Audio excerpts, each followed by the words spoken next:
ಸಂಧ್ಯಾ ಶಶಿಕುಮಾರ್ ವಾಸವಿ ಭಜನಾ ಮಂಡಳಿ ಅಧ್ಯಕ್ಷರಿಯವರು. ಈ ಒಂದು ವಿಶೇಷ ಏನಪ್ಪ ಅಂದರೆ, ಅರಕಲಗೂಡಿನಲ್ಲಿ ಸತತವಾಗಿ 10 ವರ್ಷದಿಂದ ಈ ಒಂದು ವೈಕುಂಠ ಏಕಾದಶಿ ಕಾರ್ಯಕ್ರಮವನ್ನು ನಡೆಸಿಕೊಂಡು ಬಂದಿದ್ದಾರೆ. ಪ್ರತಿ ವರ್ಷ ಈ ದಿನದಲ್ಲಿ ನಮ್ಮ ಸಂಘ ಸಂಸ್ಥೆಯವರೆಲ್ಲ ಸೇರಿ ಈ ಒಂದು ಕಾರ್ಯಕ್ರಮದಲ್ಲಿ ಅಚ್ಚುಕಟ್ಟಾಗಿ ದೇವರುಗಳಿಗೆ ಅಲಂಕಾರವನ್ನು ಮಾಡಿ ತುಂಬ ಸತತವಾಗಿ ಅವರ ಶ್ರದ್ಧೆಯಿಂದ ಮಾಡಿದ್ದಾರೆ. ವಾಸವಿ ಭಜನಾ ಮಂಡಳಿಯವರು ಮತ್ತು ಎಲ್ಲ ಮಹಿಳೆಯರು, ಆರ್ಯವೈಶ್ಯ ಮಹಿಳೆಯರು ಬಂದು ನಮ್ಮ ಈ ಒಂದು ದೇವಸ್ಥಾನದಲ್ಲಿ ಈ ಒಂದು ಧಾರ್ಮಿಕ ಕಾರ್ಯಕ್ರಮವನ್ನು ತುಂಬ ಯಶಸ್ವಿಯಾಗಿ ನಡೆಸಿಕೊಟ್ಟಿದ್ದಾರೆ. ನಮ್ಮ ಹಿಂದಿನ ನಮ್ಮ ಆರ್ಯವೈಶ್ಯರು ಎಲ್ಲರೂ ಸೇರಿ ಈ ನಂಜುಂಡೇಶ್ವರ ದೇವಸ್ಥಾನವನ್ನು ಸ್ಥಾಪಿಸಿ ಸತತವಾಗಿ ಧಾರ್ಮಿಕ ಕಾರ್ಯಕ್ರಮಗಳು ತಪ್ಪದೆ ತುಂಬ ಯಶಸ್ಸಿನಿಂದ ನಡೆಯುತ್ತಿದೆ. ಇಂದಿನ ಒಂದು ದಿನವೇ ಸಾಕ್ಷಿ.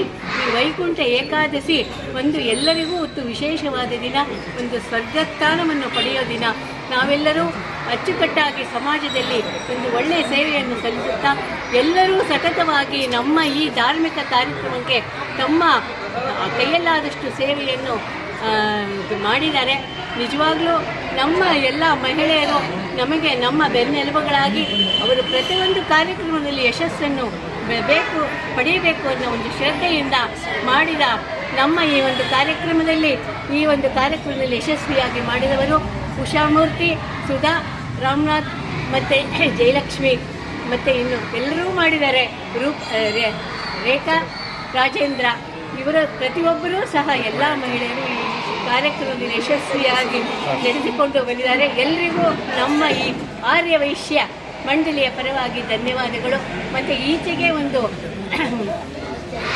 ಮಂಡಳಿಯನ್ನು ನಮ್ಮ ಮಹಿಳೆಯರು ಸ್ಥಾಪನೆ ಮಾಡಿದ್ದಾರೆ.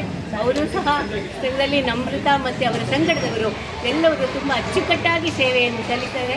ಎಲ್ಲರಿಗೂ ನಮ್ಮ ಆರ್ಯವೈಶ್ಯ ಮಂಡಳಿಯ ಪರವಾಗಿ ನಮ್ಮ ದೇವಸ್ಥಾನದ ಪರವಾಗಿ ಎಲ್ಲರಿಗೂ ಅಭಿನಂದನೆಗಳನ್ನು ಸಲ್ಲಿಸ್ತೇನೆ. ಈ ಒಂದು ಅವಕಾಶವನ್ನು ಕಲ್ಪಿಸಿಕೊಟ್ಟ ಆ ಭಗವಂತನಿಗೆ, ನಮಗೆ ಈ ಒಂದು ಯಶಸ್ಸನ್ನು ಕೋರಿದ ಭಗವಂತನಿಗೆ ಕೋಟಿ ನಮಸ್ಕಾರಗಳು.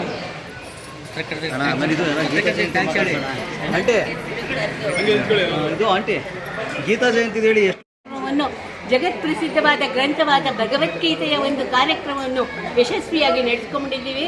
ಮತ್ತು ನಮ್ಮ ವಾಸವಿ ಭಜನಾ ಮಂಡಳಿಯವರು ಸತತವಾಗಿ ಒಂದು 20 ವರ್ಷದಿಂದ ಭಗವದ್ಗೀತೆಯ ಪಾರಾಯಣವನ್ನು ಮಾಡಿದ್ದೇವೆ. ಮತ್ತು ಪ್ರತಿ ವರ್ಷ ಈ ಒಂದು ಗೀತಾ ಜಯಂತಿಯನ್ನು ಅಚ್ಚುಕಟ್ಟಾಗಿ ನಮ್ಮ ಆರ್ಯವೈಶ್ಯ ಸಂಸ್ಥೆಯವರು ಮತ್ತು ನಮ್ಮ ದೇವಸ್ಥಾನದ ಸಂಘ ಸಂಸ್ಥೆಯವರು ಸೇರಿ ಸತತವಾಗಿ ನಡೆಸಿಕೊಂಡು ಬಂದಿದ್ದಾರೆ. ಧಾರ್ಮಿಕ ಕಾರ್ಯಕ್ರಮ ಭಗವದ್ಗೀತೆಯನ್ನು ಪರಿಚಯಿಸಿದ ಜಗತ್ತಿಗೆ ನಮಗೆ ಈ ಒಂದು ಯಶಸ್ಸನ್ನು ಕೋರುವ ಅವಕಾಶವನ್ನು ಕಲ್ಪಿಸಿಕೊಟ್ಟಿದ್ದಾರೆ. ಈ ದೇವಸ್ಥಾನದಲ್ಲಿ ಧಾರ್ಮಿಕ ಕಾರ್ಯಕ್ರಮಗಳನ್ನು ನಡೆಯುವಂತಹ ಅವಕಾಶ ಮಾಡಿಕೊಟ್ಟ ನಮ್ಮ ಹಿರಿಯರಿಗೆ ಎಲ್ಲರಿಗೂ ವಂದಿಸುತ್ತಾ ನನ್ನ 2 ಮಾತು.